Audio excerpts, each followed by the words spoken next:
and they send me an ad, and in the ad it says, "You want me to drink the coffee, or you want me to wait on it?" He offered me a job for $30,000 a year if I can show up in 30 days. Right. Their offices were on Lincoln Road, 925 Lincoln Road, which is That's where you started, huh?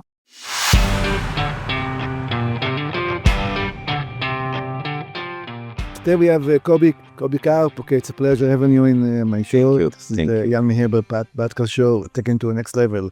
And Kobi is I would say, is a legend, okay? No doubt about it. You're a big legend in Miami, okay? There's nobody in Miami doesn't know your name, okay? You're responsible for many buildings. And houses too, for that matter. By the way, they forget about houses because that's how you got started, okay? Yes. But you're so smart, and you really give a lot of knowledge, and you help the community. You're creating jobs for people, and we are very honored to have you. Thank you. Nice Thank you for having me. It's an honor. By the way, you are responsible for, I would say, about half Miami. Not half, no. A lot. We've been very lucky. You are correct. Right. And we have been very lucky to be here and be involved in a number of projects here. More than a number of projects. Yes, quite a few. Yes. Sunny Isle, I think. Yeah, Sunny Isles. Really amazing. When I first came there, it's interesting.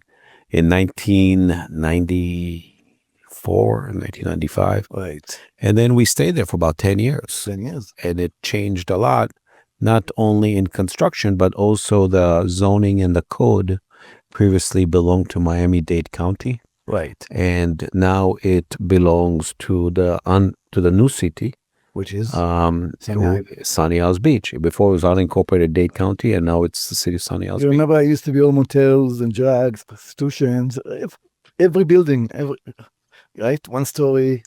Yeah, there used to be all these old motels that were built in the 50s. Every single one of them.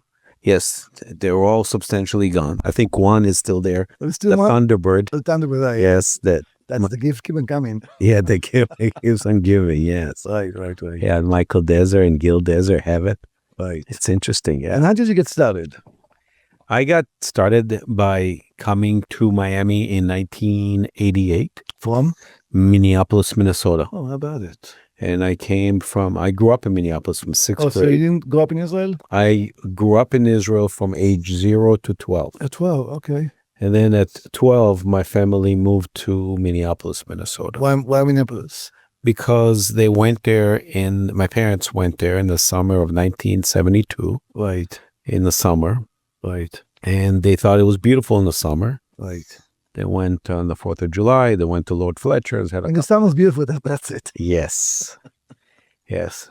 But for me, it was a good place to grow up that is uniquely different. And what I mean by that is that Minneapolis, Minnesota is very nice physically.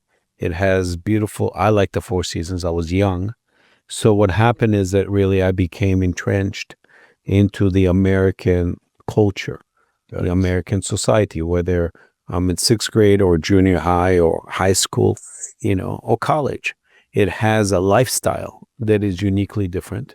Right. And being in that area, meaning Minnesota, Wisconsin, Iowa, North and South Dakota, those 5 states are very uniquely different in the Midwest. Right. And so for me, it was a good place to grow up. I enjoyed it very, very much. So why did you decide to move to Miami? What happened was I had jobs lined up in Minneapolis, and I had jobs lined up in Baltimore, Maryland, to work on a new project that they were designing called Coco Walk. And I like the name. Thank you. And Coco Walk in Coconut Grove, right, was being designed in Baltimore, Maryland by this group, whose the head architect, John Anderson, was from my school. Right. And they offered me jobs in the range of $19,000 to $21,000 a year in 1988. Right. Which was the reasonable number. Yet you're a young guy. I was still young. 20. Thank you. I'm 63 this year. Wow. I will. So what happened is that my parents, who lived in Florida, sent me at the time. They sent me back then. It was newspaper, Miami Herald. Of course, it has the classified. And they sent me an ad, and in the ad it says, You want me to drink the coffee or you want me to wait on it? Bring it over. So what happened is that this place is great. They have coffee for you. They have sparkling water. This is the best place. So what happened is that in Minneapolis, I was living and I was graduating, and my parents sent me an ad. And in the ad, it was a group in Miami Right. of a British firm Right.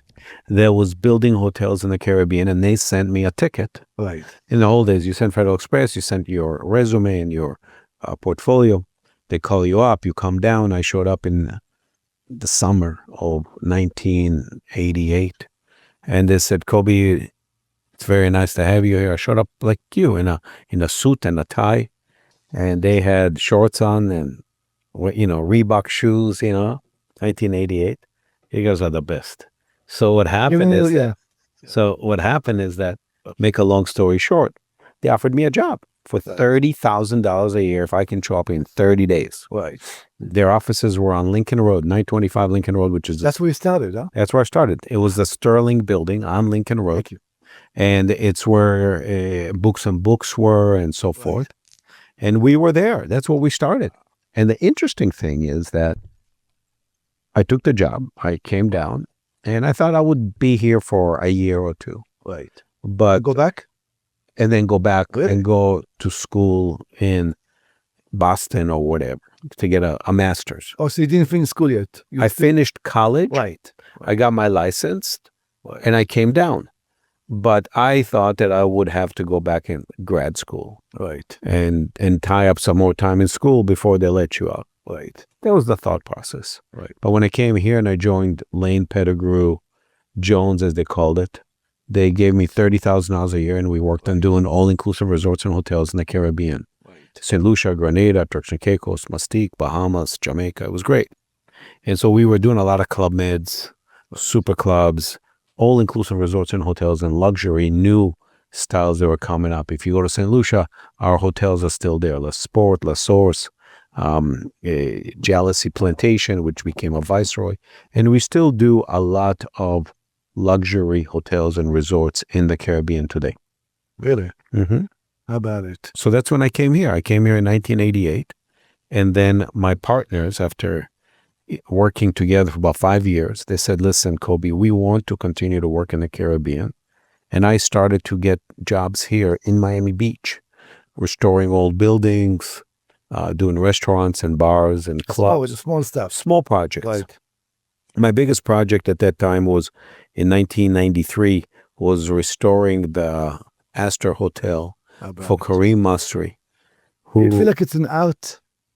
Yes. It's like an art, like, taking something and It building is. something that deeper than, It is. thinking outside the box. You have to. Because every project, in order to create the value, you need to think outside the box. Right. If you're a banker, you need to think of a creative way to finance. If you are a developer, you need to think of who you're going to bring to the players, to the team. It's like If you- anything else. Like everything else. Right. And so that's what makes it different. Right. At the Astor Hotel specifically, it was never making any money, but Kareem, young guy, bought it. And what we did is we created a glass atrium in the basement that was like a baby grand piano shape that then allowed us to connect to the restaurant, which was in the basement. And that's how we made money, Wow. because the food and beverage brought in the cash flow. Right. Wow. And that became a very successful Right. hotel. Right. And to give you perspective, it was done at the same time that the Delano Hotel was being built, right? So Ian Schrager and Madonna were building the Delano on the ocean, and we were building the Astor Hotel, which was a little hotel in the middle of nowhere. Right. Right. And they were both very, very successful, to show you how the demand was so strong. Right. So you didn't go back for the school? Where'd you go? To get I did master's? not. I stayed here. I continued to work. I would sketch the buildings, and then they would start construction the following week. It was phenomenal. We would go ahead, and I would do a hotel in St. We did like 4 or 5 hotels in St. Lucia alone. Oh, how about it? Grenada, in Grenada we did hotels. So how did you take your? How did you get to the next level? Become so powerful in Miami? I mean, amazing. You just I don't. Everybody knows the name. Everybody. What happened is that it is a lot of luck. What I mean by that is, and I'll give you an example. I have friends who grew up here in Miami all their life, like Jimmy Goldsmith, and he tells me all the time, because he grew up in Florida and most of his real estate purchases have been outside of Florida. Right. If he would have stayed in Florida, arguably he would have been more successful Really. because the growth of Florida. But timing. Yes, sir. It's all about timing.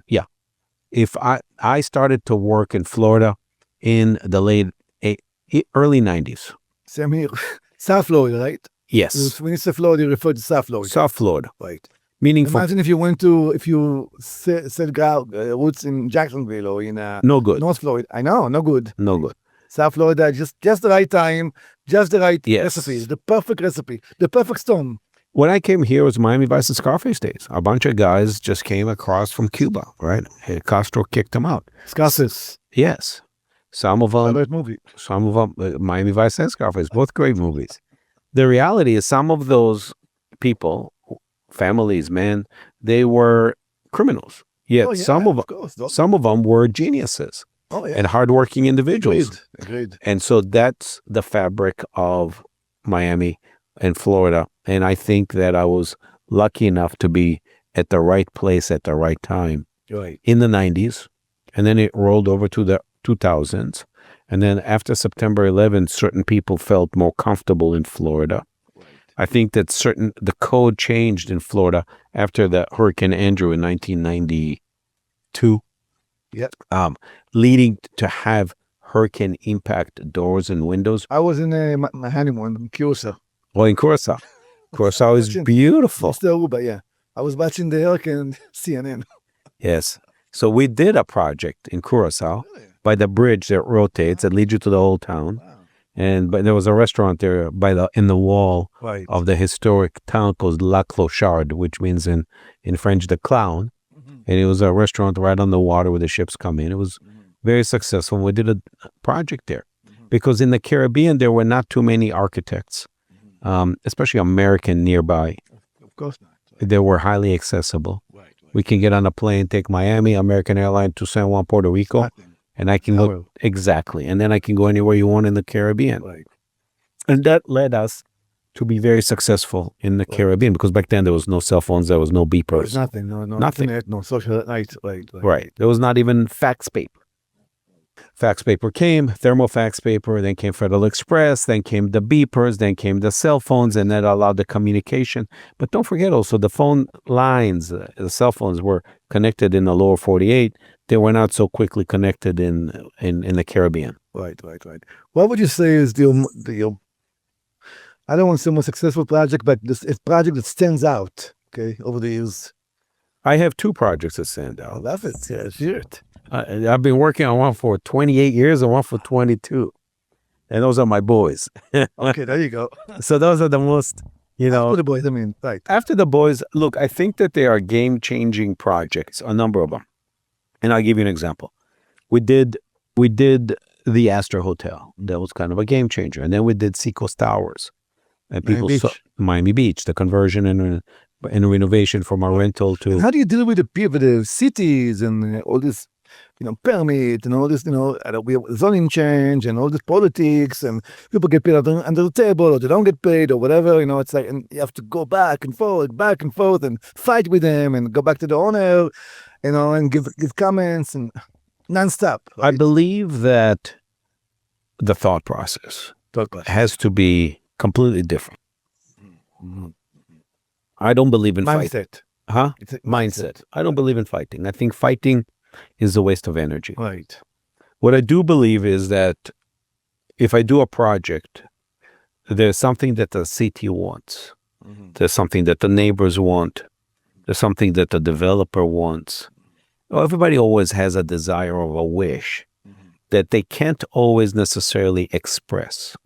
Some people can, but many people cannot. So I think listening, watching, smelling, hearing what people have to say around the table makes Right. me uniquely different in that I can find solutions, ideas that then are money makers for the developer. They are place makers for the community. They're problem solvers for the city. And that is what we do on a regular basis. And I think it's important, Right. I think it's important because I'll give you an example. We're just doing a project now. It's not a big project. It's a luxury Fendi project in Aventura. Okay. City of Aventura needs a place to park a police car. Interesting. They need a place to be able, it's by a marina, to be access to the water. They need a place where that if the police person is there for an extended period of time, there should be a bathroom. Makes sense. Makes sense. Yeah, absolutely. Things that are just relatively logical, Of right? course. That is what we do. You help the public. I help You the help public, officially. You help. but I'm helping myself. If I have a project where there's a pretty much a full-time police officer sitting outside, Right. it's a value creator Right. for security and safety. Right. It also helps the neighbors. The neighbors were happy. Right. Those kind of thoughts, they can be simple, Right. they can be complicated, Right. but they are problem solvers Problem solver. for people. That's what I really think. You're a problem solver. I'm a problem solver, idea creator. Right. That is really what I do on an ongoing basis. Now, I know at some point in your career you were doing a lot of houses, right? I am still doing quite Still a doing few quite- houses, right. yes. The houses that I do are homes to our clients, to the developers, to the investors, From ground up. Right. from the ground up. Right. What we do is we do these homes because otherwise, Underwater. on the water, a lot of them are on the bay, on the water, Right. on the canals. Because if we don't do the homes, people feel like you are being, you're thinking that you're too good for that. Yeah, but you know what? They're always going to think about you, negative and positive, but you can't please everybody, right? Oh, let me tell you, I always tell, my kids, there's no such thing as bad PR. Not such exactly. If people course. talk good about me, I say thank you.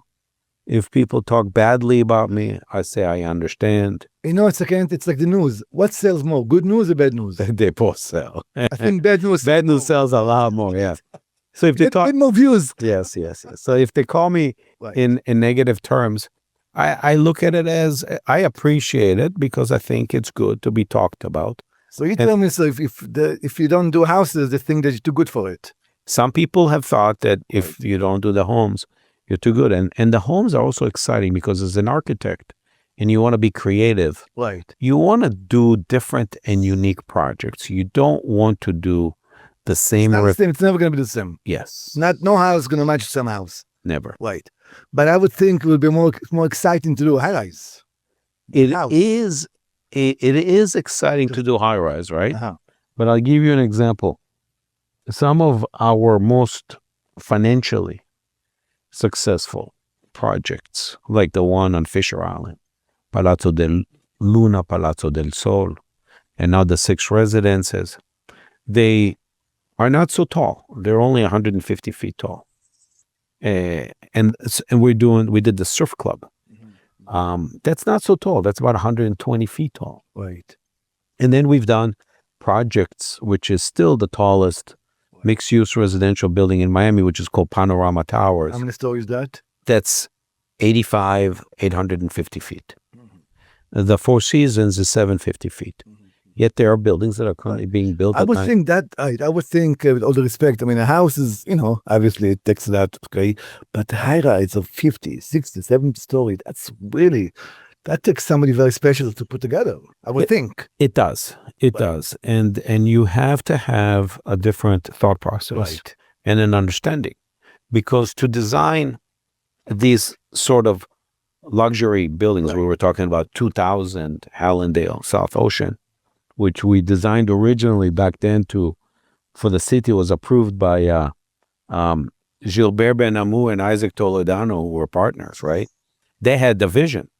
And Right. and there, it was a problem solving. What's interesting is we went there and we had a building And the building was the same height as the neighboring buildings. They're all perpendicular to the ocean. Right. And this building was approved, and it really, Right. when you walk out of your unit or on the balcony or you're in your living room, you would see the neighbor across. Right.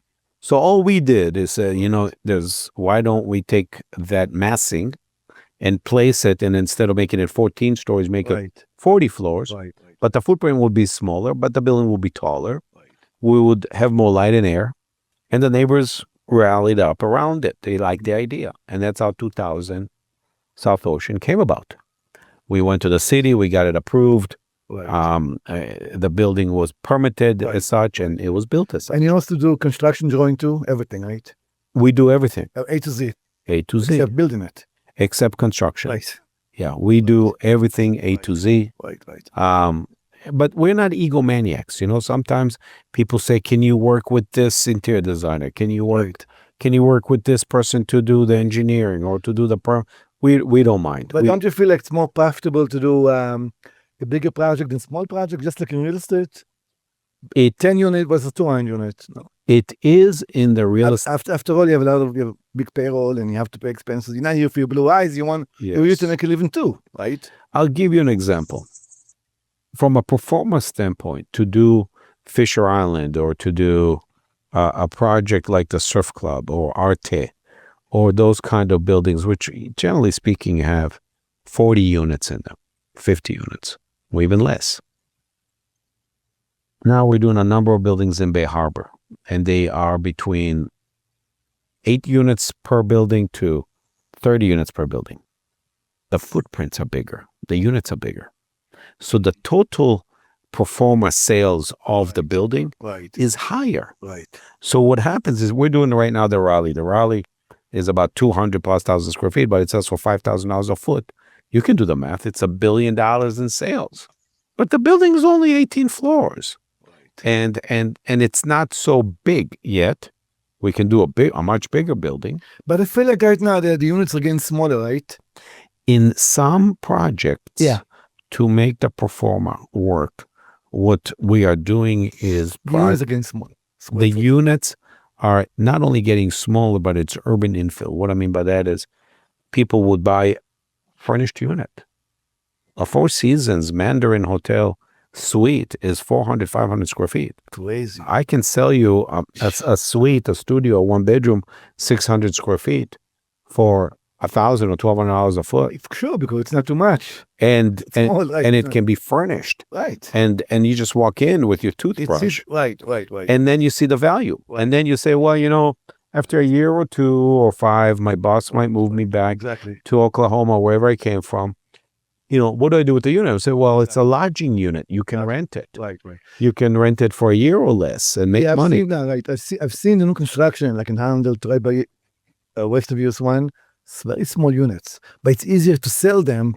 You can demand a higher price per square foot. Absolutely. And you need to. Right. Because the cost of construction has gone up. Right. The cost of maintenance has gone up. I want to talk about something that may not be maybe outside the box, if you don't mind. Okay. Surfside.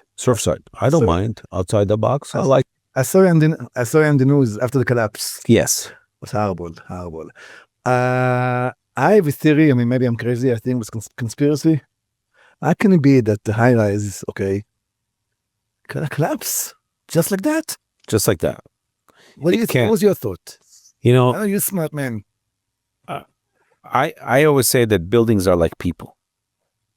And so what happens in people, and that building, let's say, was 50, 60 years old. Right.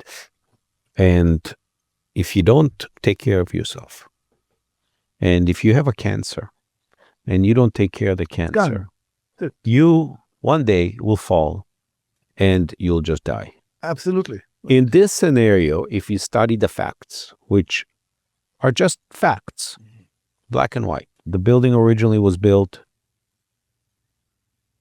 with structural engineering drawings that arguably were not at the maximum safety ratio.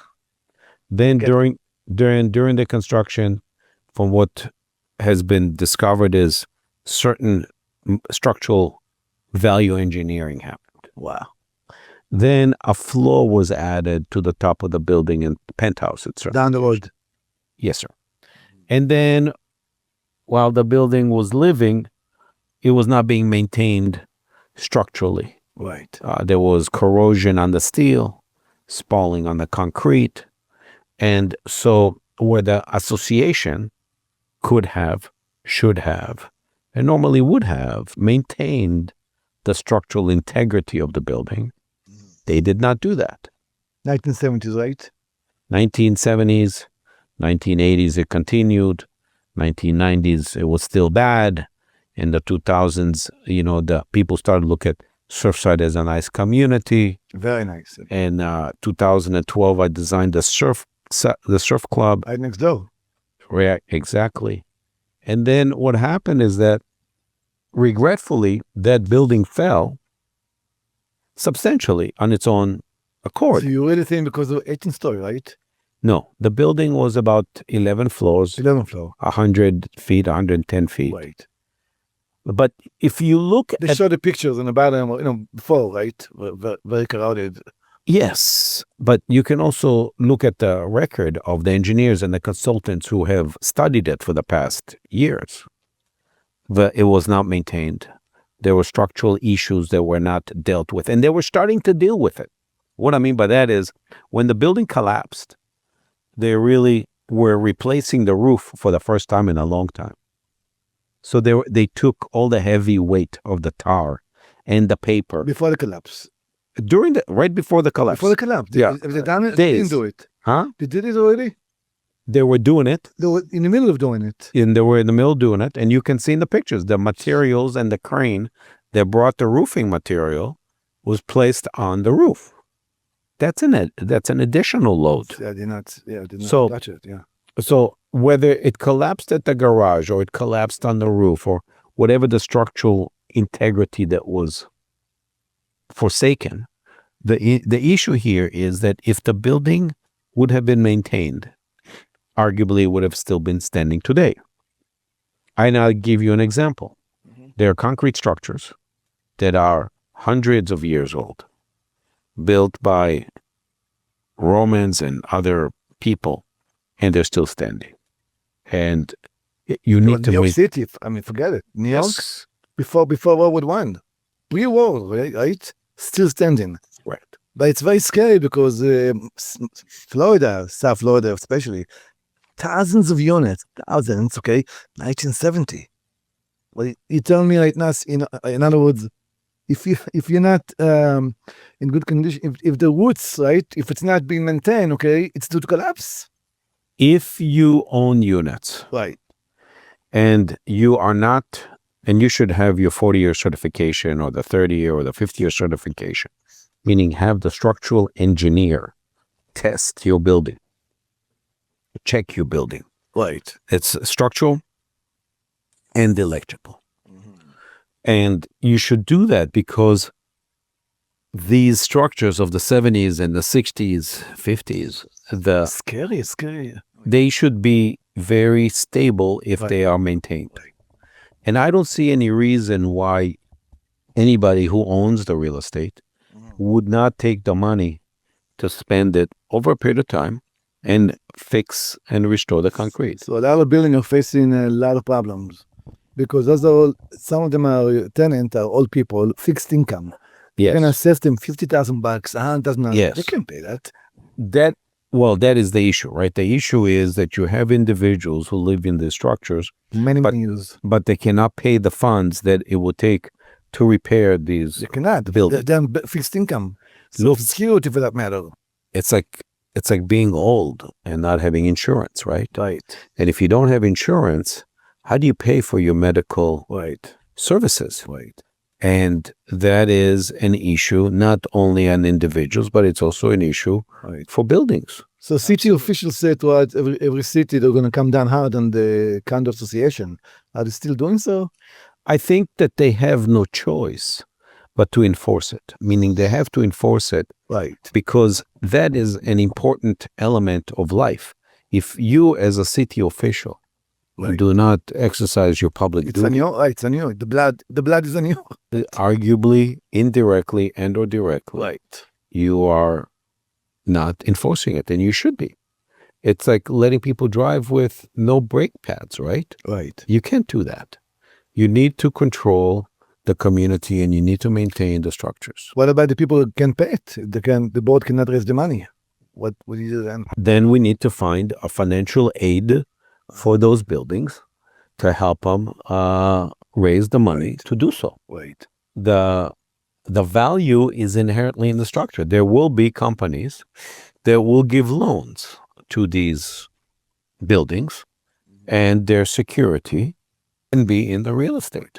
What do you put in there? The high rise that fell, mid rise. They put another high rise, right? South side. Many buildings, the value of the real estate has Right. increased so much over the past 20, 30, 40 years Right. that the buildings are obsolete financially Right. rather than structurally. Right.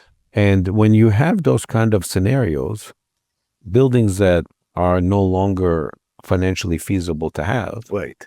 a new building will come and replace it. Absolutely.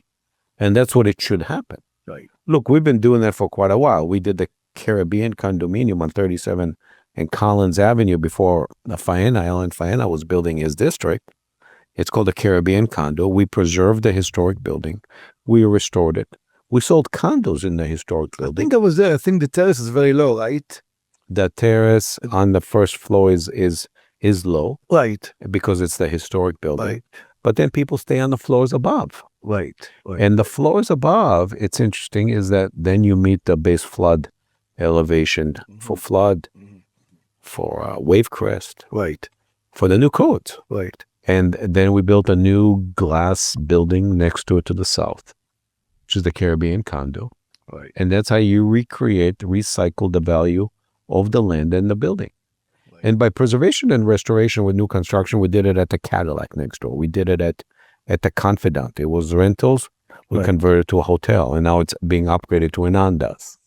It's very important, I think, to take the old buildings, restore them, preserve them, Right. work with them. We're doing the same thing at the Raleigh, at the Shore Club, at the Ritz Sagamore. How do you keep track of all the building? They're just buildings that, they're like people. All the names, so many. People. Yeah. What do you think about the condo market in South Florida? I think that So many, right? I think that the residential market in Florida, especially now, there's a pullback. What I mean by that is over the past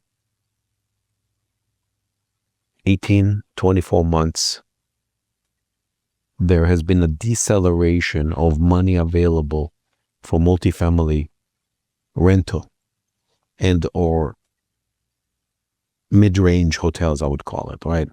Limited service hotels, AC Marriott's, Moxie's, and so forth. Marriott Residence Inn. So because the financing has not been available over the past few months and years, there has been a pullback in the quantity of construction. Really? Yet, you can see that there's still construction. So And the ocean is, I feel like the ocean is different ballgame. You are- Brickell and the ocean. you are still right. have, so, You are correct. right, Buildings on the ocean, condos, luxury, right. are selling for $3,000, $4,000, $5,000 a Right. foot. Even at the lowest, $2,000 a foot. Waldorf Astoria, for example. Okay. Waldorf Astoria, Four Seasons for Lauderdale, Right, right. Celine The for Metro building Lauderdale. coming up now. Yes, they're all selling Mountain. $2,000, $3,000, $4,000, $5,000 a foot. Right. But that's not the issue. The issue is that these quantity of buildings are not sufficient for the demand that we have. Right. And the demand is a public record. You can see how many people move to Florida on an annual basis. It's a public record. You can look it up. And you can see how many new residential units we have built. Whether they're condos or rentals makes no difference to me. Right. And we have always not been able to build enough widgets to supply the demand. Right. Which means that most people, like me, I don't live in a new structure. I live in an old structure. I don't know where where did you say you live? And how old is your building? My building is 2008. 2008. Whether you like it or not, that's already 20 years old. Yeah. It's getting old. It's getting old. And I live in a 1929 house. Yeah, but I'm sure you've. That has been renovated Of and course. upgraded, right? Of course. Right. But quantity of people moving to Florida versus the quantity of units that we can deliver is less. So that's why, that's part More people are moving in. more people are moving in, they're moving out, and there's not enough apartments. Right. So there's Luxury apartments. condos, homes. Mhm. So there is a shortfall every year, Right. which also leads to the supply or the availability of for sale Right. being lower than normally would be. So South Beach used to be their place. Right now, things Brickell, right? I think Or both. I think that's a good point. I think that there are communities. What I mean by that is that if Coconut Grove was a place to go party, and now Coconut Grove is a very nice residential community Family. with beautiful schools around it, Beautiful. great schools, Absolutely. great churches. But at the end of the day, what happens is that it became a community. People who live in Coconut Grove don't necessarily go to Miami Beach. People in Miami Beach Don't go to Grove. don't necessarily go to Aventura. Right. People in Aventura don't necessarily go to Coral Gables. Right. People in Coral Gables, they don't necessarily go to Midtown Miami. Midtown Miami, so you have these communities that you stay within the community, and sometimes you venture out. Venture out. And that's what I'm seeing. You know, people who live in Fort Lauderdale or Delray Beach or Boca Raton don't necessarily will come to Wynwood to have a dinner and pastis, right? No, they were not. Right. So that's what I'm seeing. I'm seeing people a lot are staying close to their communities, Right. shorter travel. But Brickell doesn't have a beach, obviously, Mhm. and the price of square foot is through the roof. I don't think that a beach is They irrelevant. don't care about beach. Sea, sun, and sand is not something that is critical. I'll give you an example. We're doing luxury projects in Southwest Ranches. Mm-hmm. Yeah, it's beautiful. No water. No House. water. Houses. Yeah, not high-rise, right. No. And some people have horses there, Right. and some people do not. So, you know, what do you do about that? How do you perceive it? You know, and people live in Southwest Ranches. It's kind of like living in West Boca. Right. I live in West Boca because I love the neighborhood. I love the school. I love the community. I go to the East Boca, you know, to the water once in a while, but I don't really need to be on the water. Now, some people like me, I cannot live without water. I need to be on the water. Right. I need to go to the beach. I need to be on the boat or on the kayak or on the paddle because I love the water. It feels good to me. So that's what it is. Right. So what's next for you for the next 10 years? What do you see yourself? You know, I am happy to do what I do. Mm-hmm. You know, my wife always says Kobi would work for free, you know, if you let him, right? I work for the enjoyment. I don't work 9 to 5. I work 5 to 9. I wake up. I can do a little stretching, a little exercise, a little yoga. You enjoy it. I enjoy it. Right. I go to the office. I enjoy it in the office. I enjoy talking to you. I enjoy talking to you because your experience and your knowledge is so comprehensive here in Florida. And we're in the same field, Right. but in completely different paths. Right. But at the end of the day, we are both in the same circles. Right. We use the same highway, the same road. There you go. It's just that somebody sometimes drives a motorcycle, somebody drives a sports car, somebody drives a pickup truck, somebody drives a semi-trailer. Right. Everybody's different, but we are all sharing the same road. The same growth. And Indeed. and that is what architecture and design and urban planning for me is. Right. And it's very important for me to continue my life like that. I like it. I enjoy it. I travel around the world. Otherwise, you'll die of boredom, right? You want to be busy. You want to get right. I would like to be, you know, you and I have the same DNA. We Right. like to be very, very busy. It's an art, you know. When I see a building, right? What can I do with that, right? Yes. And how do I bring to the next level? That's why I Yes. call my show the next level. But we love to do that. But imagine if you would have had an opportunity Right. to pick up Champlain Towers as a rental, or pick it up and fix it up, do a lease back Mm-hmm. to the unit owners. They don't have any money, Kobi, to fix up the building. No problem. Amazing. You will fix up the building. Right. And you will lease them back the apartment so they can live there in perpetuity or until they pass away. Right. And when they pass away, you then are able to pick up the unit, right? So now they have a peace of mind. They don't have to worry about it. You get the real estate. It's a little bit like in New York, rent control. You live there It until you is. die. Your rent, instead of being $5,000 a month, that's at $600 a month. And you are helping people in Right. their, in their 60s, 70s, 80s, 90s. And Right. you're helping them create a value in a building, Right. right? Because they may want to pass it on to their family, and there can be a vehicle for that. Right. That you may be able to take it and then rent it to somebody else. Right. You might be able to take it and sell it to somebody Right. else. But that is where I think the creative formation of restoration, preservation, of and recycling of structures is going. I believe you really enjoy your work. For you, it's like it's amazing. What you love, good challenge, right? I do. You do. I like The good. bigger the challenge, the better it is. Yes, I like the mental, the environmental challenge, the design challenge, Right. the community, the urban infill Right. challenge. You know, What would you offer to somebody young that in the 20, they're starting out, they want to be an architect, and what do you think? What's the best path to go? I'll tell you, that's a good question. The best offer of advice that I can give somebody is what somebody gave me a long time ago. Find what you like. Right. What you like now may not be what you like in the future. But Agreed. But what you like, and you want to be good at it. I don't care if it's a football player or a bottle maker or furniture or an architect. God gave you two eyes. Right. Look hard. Gave you two ears. Listen hard. Listen good. My wife always said, do a lot of listening Do a lot of listening. before you do talk. Right. Don't talk. Right. You have breathe. Fill your lungs with air. God gave you one mouth to breathe, to eat, to drink, Right. and seldom to talk. I feel like we both have a lot in common. You married for how many years? 32. I'm 35. Okay. Your wife is about a half, so is mine. Okay. Oh, Yes. you know, it's like That was Nancy calling me just now. there you go. Yeah. And if they stop nagging, like, what happened? Where are you? So listen, politics. What do you think about a new president? I was not born here, but I've been a citizen in the United States of America since the early 80s. Right.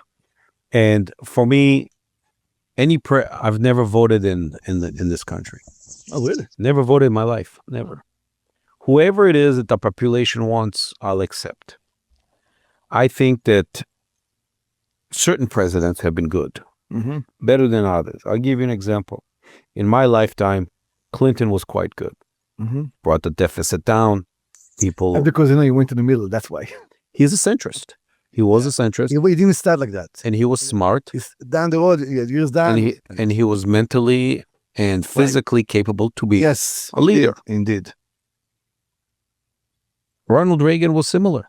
Oh, the best president ever, yeah. I think that Trump, on the second term, arguably has better opportunities than he had on the first term. Agreed. But he's going to rub a lot of people the wrong way. A lot of people are not going to be happy. Right. And it's always 50-50. Always. But the majority of the population in the United States of America and most elsewhere in the world where I work and I travel are centrists. Meaning they are fiscally conservative. They are socially liberal. They believe that in freedom and women rights and civil rights and human rights. But it sometimes clashes, no? Too much of that one. Well, that's the balance, right? That's why we live in a republic in the United States of America, right? You have rules and regulations that we need to follow. And at the same time, we have had a president who was all of his life served the community named Biden. But over the past 4 years that he was president, he was not physically or mentally there. And that was the only years that he was president. Those are the only years he was president. And some people will tell you he was not president, somebody else was president. Yeah, I believe that. And some people will tell you that other people ran the country. Right. And some people will tell you that, but Biden was a very good person holistically, like a Clinton when he was younger. Yeah, Yet that might be true. But there are many, many people who can, on the Democratic side, who can replace a Biden, or on the Republican side, who can replace a Trump and be very, very good. The issue is that we have, I observe it as an issue, is that our country, whether it's the media, Right. it's extreme on both sides. Right. whether it is the universities. I went to a public school. I studied in a public university, Right. University of Minnesota. I came from a very liberal state, Oh, yeah. Mondale, Humphrey. Right. But at the end of the day, the people were all centrist. They were fiscally conservative Voting for the same people, the same leaders. because Look at California, by the way. California, beautiful state, right? At some point, beautiful. the educational system in the United States of America has gone sideways. And what I mean by that is that I'm an architect. I studied math and sciences. That kind of education level is no longer the norm in this country. It's not. It's the norm in Kazakhstan, where they have a Soviet education. It's the norm in the Far East, in China, Vietnam, and Cambodia, where I work. It is not, if it's even the norm in Africa, in Angola and in Kyoto and Luanda. But it is not the norm in the United States of America. The education level has decreased substantially. Me as an architect, I can confirm it to you. But we hire people who are students. We take them as their students and we interns, right. and we educate them and we train them to work for us in the future. Right. We also take people who have a substantial amount of experience, and those folks that we hire with experience, Right. generally speaking, were not born in the United States of America. Right. You walk into my office, you see 80, 90 people, you say, how many people were not born in Florida? 80, 90% raised their hands. And that is the big delta. This country built by immigrants. It is. We're all immigrants. You're an immigrant. I'm an immigrant. I believe in immigration in this country. Right. Because after a generation or two, I believe that immigration, rebuffs the population and makes it better. And and the same thing in Israel, where you and I were born. Right. I do believe that having a new generation come in, whether it's Eastern Europeans or Ethiopians or it was Russians who came in, I do believe that their background and their education is superior to ours, regretfully today. I don't care if it's Ivy Leagued, private school, or public. I see it, generally speaking, being lower level through the liberal arts, with less science and less math and less technology. So you think today education is not as Strong. not strong? Yeah. I think today the teenagers too, the 15, 20, 25 years old, they don't want to show up. They want to work from home. They don't want to punch a clock. And those individuals, we have never shut down during COVID. We will never shut down. Remote work only works for us when it's around the clock. Meaning we work in Dubai. We have offices in Dubai, Abu Dhabi. We use the office in Miami. And by the time you come back, we have worked 10, 12 hours in Dubai and the 10, 12 hours in Miami. And we work therefore twice as fast. Kobi, you're a success story. What can I tell you? Well, not too many like you, okay? Really, I mean, you made it to the top. I'm honored to be interviewing you. I'm always here for you, my brother. And I hope you find some good real estate that we can come in with you. I always with do. my son and my wife. I always do, yeah. You will. I always do. Thank you. You.